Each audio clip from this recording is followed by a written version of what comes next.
Hello दोस्तों, इंटेलेक्टो.इन के YouTube channel पे आपका स्वागत है।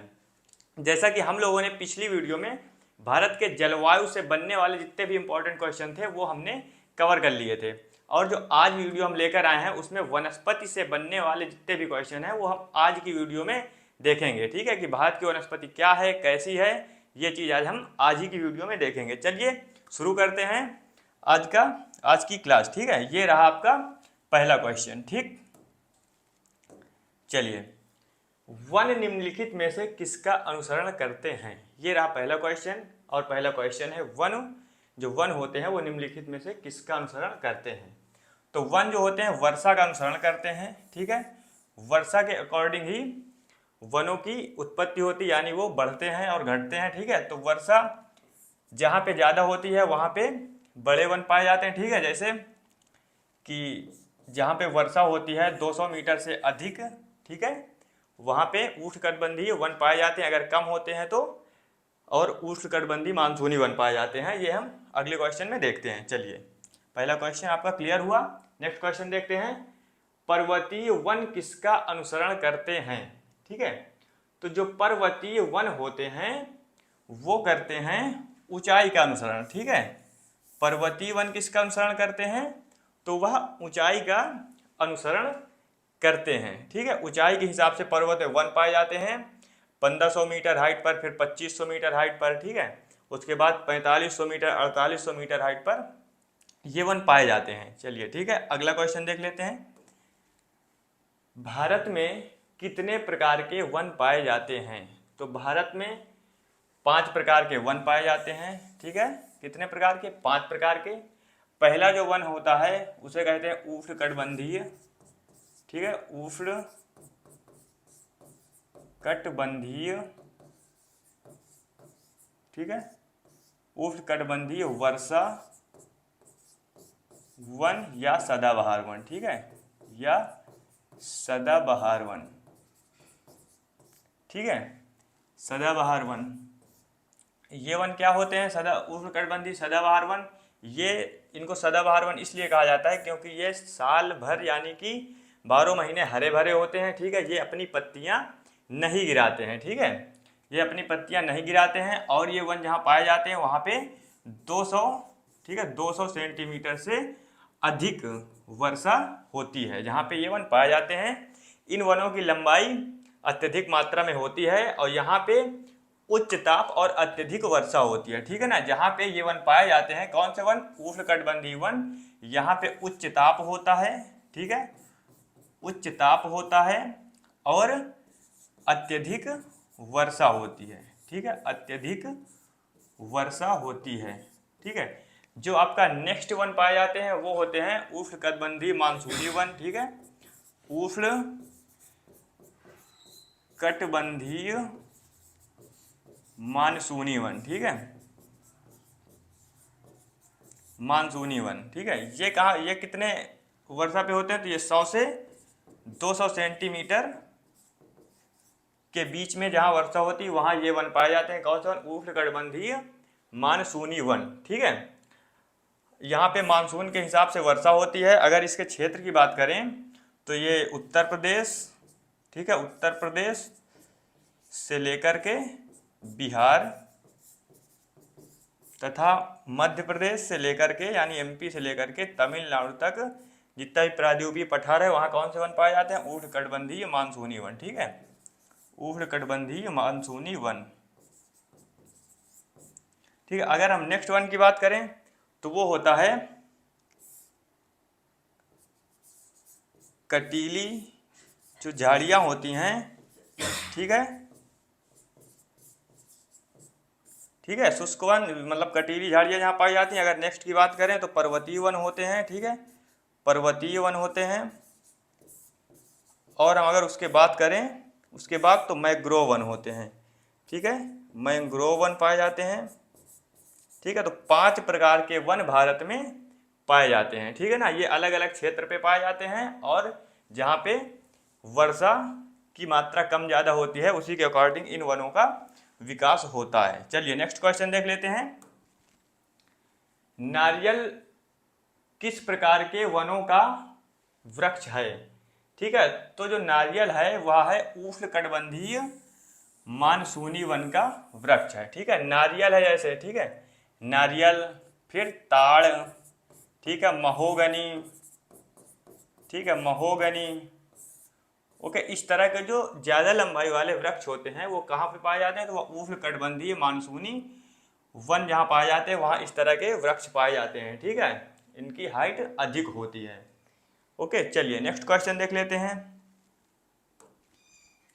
हिमालय की तराई क्षेत्र किस प्रकार के वन पाए जाते हैं। ठीक है, हिमालय की तराई क्षेत्र में किस प्रकार के वन पाए जाते हैं, तो हिमालय की जो तराई क्षेत्र है ना उसमें उष्णकटिबंधीय मानसूनी वन पाए जाते हैं। ठीक है, कैसे वन, उष्णकटिबंधीय मानसूनी वन पाए जाते हैं, क्योंकि जो हिमालय का तराई क्षेत्र है यहाँ पे बारिश अत्यधिक मात्रा में होती है। ठीक है, और जहाँ बारिश अत्यधिक मात्रा में होती है वहाँ पे उष्णकटिबंधीय वन पाए जाते हैं और वहाँ पे धूप भी अत्यधिक मात्रा में होती है। चलिए नेक्स्ट क्वेश्चन देख लेते हैं। उत्तरी सह्याद्री, ठीक है, यानी पश्चिमी घाट में वर्षा वनों को किस नाम से जाना जाता है। ठीक है, तो जो पश्चिमी घाट में वर्षा वन पाए जाते हैं उनको जाना जाता है शोला नाम से।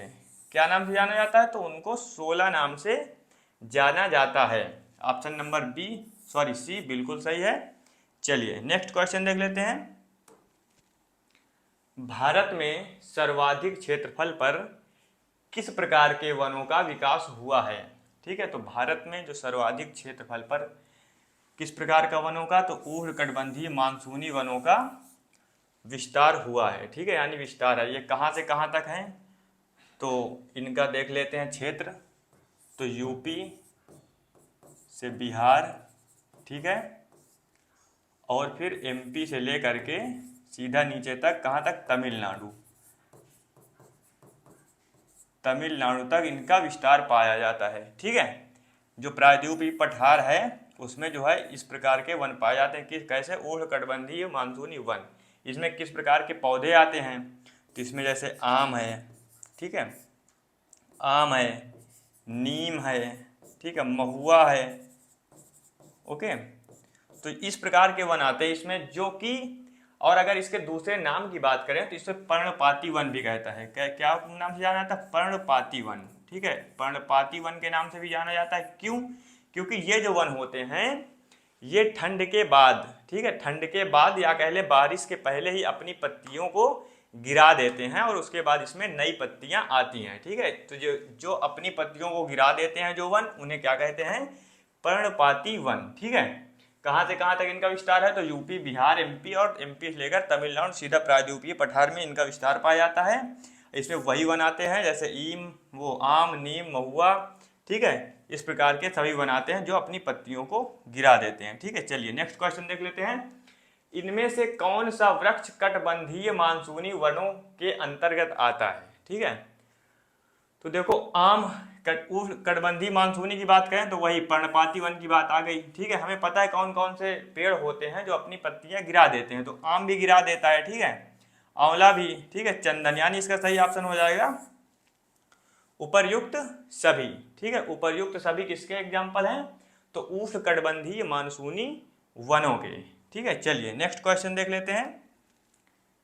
उत्तर प्रदेश व बिहार में किस प्रकार के वनों का विकास हुआ है, तो उत्तर प्रदेश तथा बिहार में उष्णकटिबंधीय मानसूनी वनों का विकास हुआ है। क्यों, क्योंकि यहाँ मानसून जब आते हैं तभी यहाँ पे बारिश होती है और यहाँ बारिश की मात्रा जो होती है वह लगभग 125, मतलब 125 के समथिंग होती है। ठीक है ना, और लेकिन अगर बात करें कि कितने से कितने के बीच में रहती है, तो 100 सेंटीमीटर से 200 सेंटीमीटर के बीच में वर्षा होती है। ठीक है, तो उत्तर प्रदेश बिहार में कैसे वन पाए जाते हैं, तो उष्णकटिबंधीय मानसूनी वन पाए जाते हैं। चलिए नेक्स्ट क्वेश्चन देख लेते हैं। किस प्रकार के वनों के पौधों में पत्तियों की जगह कांटों का विकास होता है। ठीक है, तो जो कटीले वन तथा झाड़ियाँ, ठीक है, कटीले वन यानी कांटों वाले वन, ठीक है, यहाँ पे पत्तियों की जगह क्या होती है, कांटे होते हैं। ठीक है ना, किस प्रकार के इसमें पेड़ आते हैं, जैसे बबूल का है, ठीक है ना, और जो छोटे छोटे पौधे होते हैं, ठीक है, कटीले, उस प्रकार के यहाँ पे वन, मतलब पेड़ पाए जाते हैं। ठीक है, चलिए नेक्स्ट क्वेश्चन। कटीले वन तथा झाड़ियां में पाए जाने वाली वनस्पतियों की जड़ें किसकी तलाश में अत्यधिक लंबी हो जाती हैं। ठीक है, वहाँ पे जहाँ पे ये वन पाए जाते हैं यानी कटीली वन तथा झाड़ियों वाले जो वन पाए जाते हैं वहाँ पे बारिश नहीं होती है। ठीक है, क्योंकि वो छायावृष्टि क्षेत्र होता है।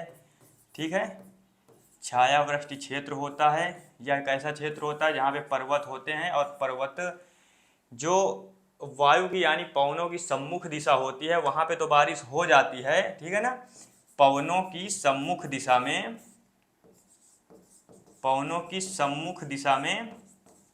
वर्षा होती है। ठीक है, और अगर पवनों की विमुख दिशा जो होती है, जिधर पवन नहीं जाती है उधर वर्षा नहीं होती है, तो जो विमुख दिशा होती है उसे छायावृष्टि क्षेत्र कहते हैं।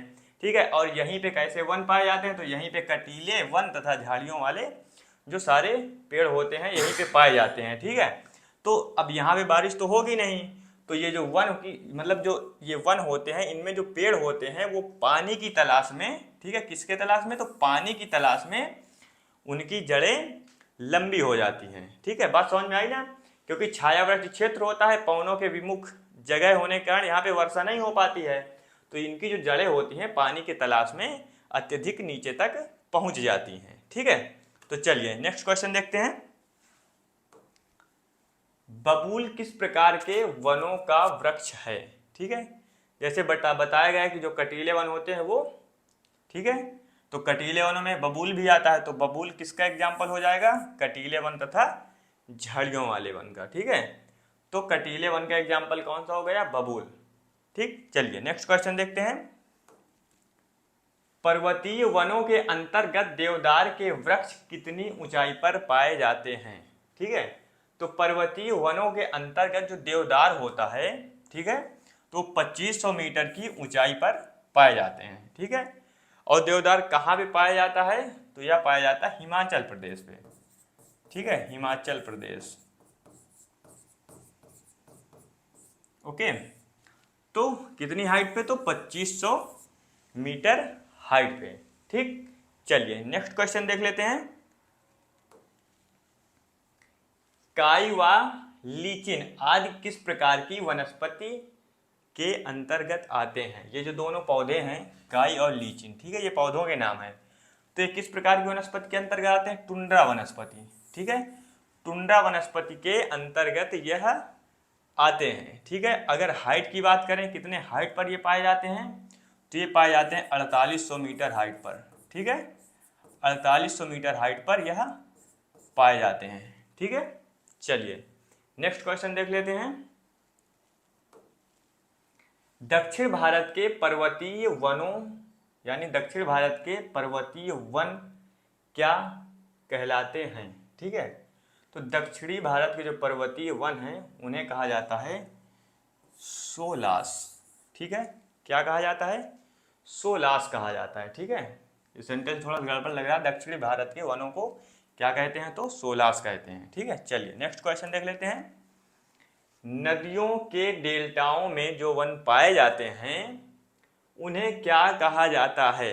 ठीक है, तो जो नदियों के डेल्टाओं में पाया जाता है उन्हें मैंग्रोव वन कहते हैं और उन्हें ज्वारीय वन भी कहते हैं।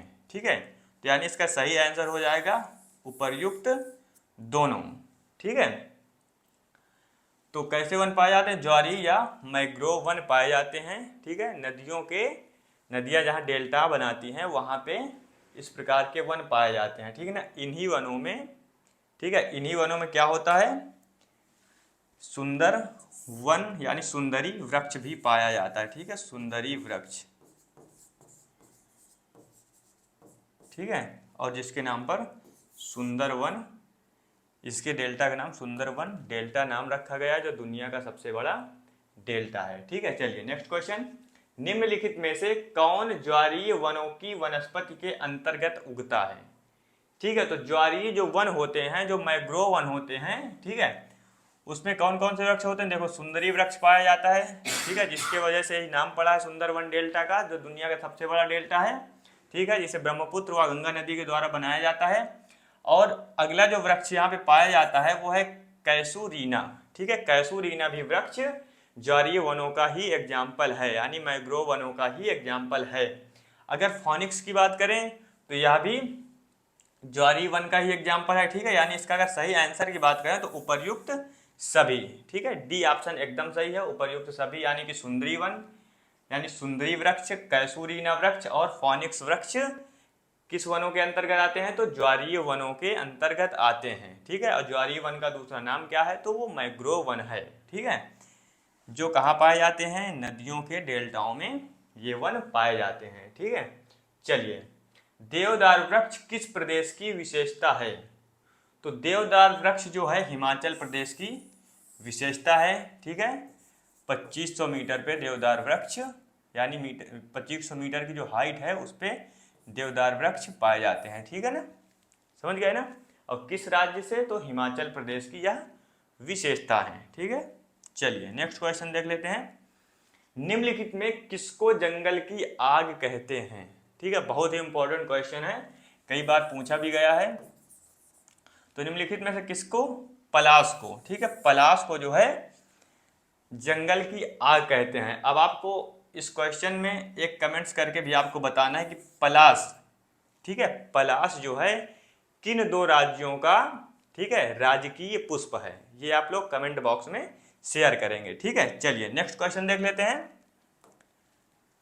कौन सा प्रदेश उष्णकटिबंधीय सदाबहार वनस्पति का घर कहलाता है, ठीक है, तो कौन सा प्रदेश, ठीक है, तो अंडमान जो निकोबार है यह उष्णकटिबंधीय सदाबहार वनस्पति का घर कहलाता है। क्यों, क्योंकि यहाँ पे अत्यधिक अत्यधिक वर्षा होती है और अत्यधिक ताप भी होता है। क्यों, क्योंकि यह जो है जो सूर्य का घर है विषुवत रेखा उसके सबसे नज़दीक पड़ता है और वहाँ पे चारों तरफ समुद्र है, तो अत्यधिक वर्षा अत्यधिक ताप है, तो यहाँ पे कौन से वन पाए जाते हैं, उष्णकटिबंधीय सदाबहार वन पाए जाते हैं, ठीक है। तो इसीलिए अत्यधिक मात्रा में पाए जाते हैं, तो इसीलिए अंडमान निकोबार को क्या कहते हैं, उष्णकटिबंधीय सदाबहार वनों का घर कहा जाता है। चलिए नेक्स्ट क्वेश्चन देख लेते हैं। सामाजिक वानिकी कार्यक्रम की शुरुआत कब हुई, ठीक है, सामाजिक वानिकी कार्यक्रम की शुरुआत कब हुई, तो यह हुई थी 1978 में, ठीक है, ऑप्शन डी एकदम सही है, ठीक है। चलिए नेक्स्ट क्वेश्चन देख लेते हैं। राष्ट्रीय वन नीति 1954 नहीं है, यहाँ पे ठीक कर लीजिएगा, 1952 है, ठीक है। तो राष्ट्रीय वन नीति 1952 के अनुसार देश के कितने भूभाग पर वनों का विस्तार होना चाहिए, ये चीज बताया गया था कि देश के कितने भूभाग पर वनों का विस्तार होना चाहिए राष्ट्रीय वन नीति 1952 के अनुसार, ठीक है। तो इसका सही आंसर है 33%, ठीक है, 33% भूभाग पर वनों का विस्तार होना चाहिए, ये चीज राष्ट्रीय वन नीति 1952 के अनुसार कही गई थी, ठीक है। चलिए नेक्स्ट क्वेश्चन। स्वतंत्रता के बाद 31 मई, यह भी गलत है, 1952 कर लीजिएगा। स्वतंत्रता के बाद 31 मई 1952 को घोषित नई वन नीति के अनुसार पर्वतीय क्षेत्रों में, ठीक है, पहले तो पूरे क्षेत्र में भारत में बात की गई थी, अब पर्वतीय क्षेत्रों में कितने प्रतिशत भाग पर वन होना चाहिए, ठीक है ना, तो पर्वतीय क्षेत्र में 60% भाग पर वन होना चाहिए, ठीक है, कितने परसेंट, तो 60% भाग पर वन होना चाहिए, ठीक है। चलिए नेक्स्ट क्वेश्चन देख लेते हैं। इंदिरा गांधी राष्ट्रीय वन अकादमी कहाँ स्थित है, ठीक है, तो इंदिरा गांधी जो राष्ट्रीय वन अकादमी है वो है देहरादून में, ठीक है, देहरादून में है ये, ठीक है। अगर इसकी स्थापना की बात की कब हुई थी, तो इसकी स्थापना हुई थी 1987 में, ठीक है, 1987 ईस्वी में इसकी स्थापना हुई थी, ठीक है ना, राष्ट्रीय गांधी राष्ट्रीय वन अकादमी की, ठीक है। चलिए नेक्स्ट क्वेश्चन देख लेते हैं। भारत में चंदन के सर्वाधिक वन कहाँ पाए जाते हैं, ठीक है, तो भारत में जो चंदन के सर्वाधिक वन है वो नीलगिरी पहाड़ियों पर पाए जाते हैं, कहाँ पे, नीलगिरी पहाड़ी पर, ठीक है। चलिए उसका नेक्स्ट क्वेश्चन देख लेते हैं। और नीलगिरी पहाड़ी क्या है कि पूर्वी घाट और पश्चिमी घाट अगर दोनों पर्वत मिलते हैं तो वो कहाँ पर मिलते हैं, या उसको मिलाने वाली पहाड़ी कौन सी है, तो वह नीलगिरी ही पहाड़ी है, ठीक है, जो पश्चिमी और पूर्वी घाट को आपस में जोड़ने का काम करती है, ऐसे करके यहाँ पे, ठीक है। चलिए नेक्स्ट क्वेश्चन देख लेते हैं। केरल की साइलेंट वैली किस प्रकार के वनों हेतु प्रसिद्ध है, ठीक है, तो यहाँ पे पाए जाते हैं सदाबहार वन। ठीक है, ठीक है, यहाँ पे सदाबहार वन पाए जाते हैं। तो ये रहा आपका लास्ट क्वेश्चन। ठीक है, तो आज जो भी इम्पोर्टेंट क्वेश्चन थे, ठीक है, भारत की वनस्पति से बनने वाले, वो हमने आज की वीडियो में सभी करा दिए हैं। आप लोग क्या करिएगा, जितना हो सके उतनी बार इनका रिपीटेशन कर लीजिएगा। ठीक है, क्योंकि यह आपके एग्जाम के लिए बहुत ही महत्वपूर्ण है। ठीक है, आप लोग अपनी तैयारी को लगातार बनाए रहिएगा। धन्यवाद।